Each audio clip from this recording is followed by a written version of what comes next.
Hey guys, thank you for today. I'm going to show you how to install phpBB on a 000webhost.com server. It's pretty simple. Obviously, the first thing you want to do is go to php.com/downloads and want to download the installer, which is the download latest.zip. And you'll get it obviously on your desktop. I'm sorry, I'm just deleting something quickly here. Get it on your desktop here. And it is quite small, 2.36 meg. You want to go over here, you want to log into your admin, you log into your members panel, you want to create your database with the MySQL area, you want to create your database obviously, which I just said, you want to open up the file manager, you want to go to the archives bit, you want to select your zip, and you want to click the tick to upload it.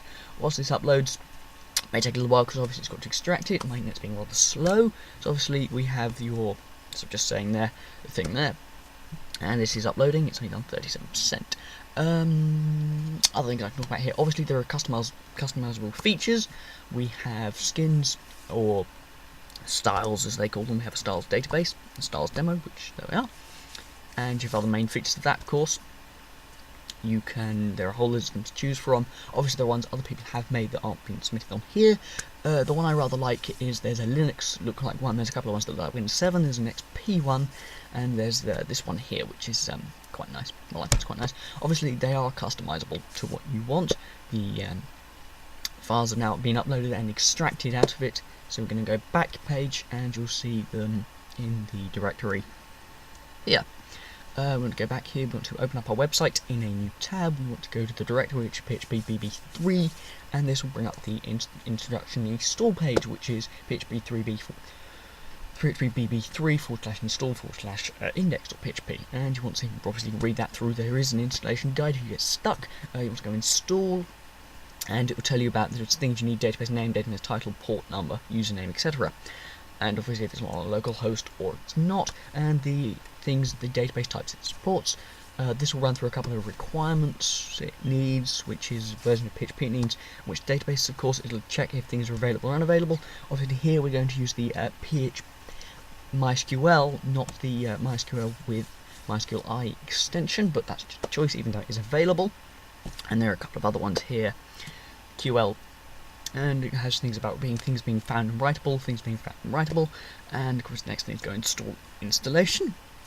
Next thing across we have choosing the extension or the type, which is just my choice, is that one. Next one down, we want to choose your database, where it's hosted, not localhost on 000webhost servers. The port name I leave alone, and your username, password, your database name and database username, and then password, leave the prefix unless you're installing multiple installations of it.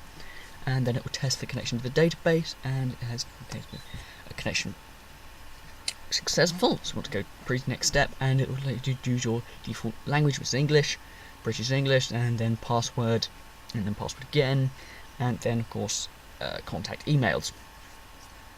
Let's take a little while, come on. And then emails, of course.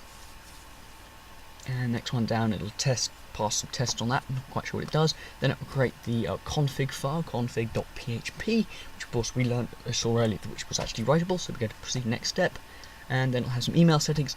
With the board writing one, I would disable it unless you're going to run it through like a Gmail account, because you may get your account suspended if you leave it running. If too many emails get sent too quickly, it's a way of them keeping their server resources down, making it spread out for everybody else.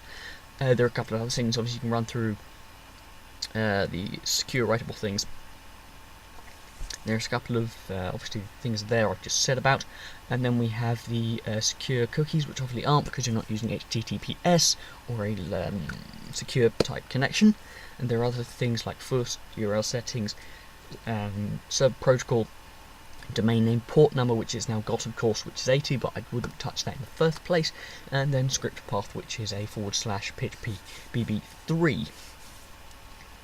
So it's quite simple. Other things you need to know on that, not really, so can't really think of any. Proceed to next step, of course. And the next thing it says databases. It will create the database tables and fill them out with the relevant data. So we're going to go proceed to the next step. And this is where it'll have congratulations, you successfully installed PHP 11, and it will convert existing board or go live. So we're going to go log in. This will switch over to the admin panel. We're going to send those stats just to be helpful. and we'll jump over to the actual main admin page, and we'll get this warning. Warning, please delete, move, rename or the install directory before you use your board. If the directory is still present, only the admin control panel will be accessible, which is not good obviously, because then they can get into the panel itself. So we want to go over to our file manager, in this case is this one. We want to go into that folder, we want to find where install is. I accidentally jump into it here.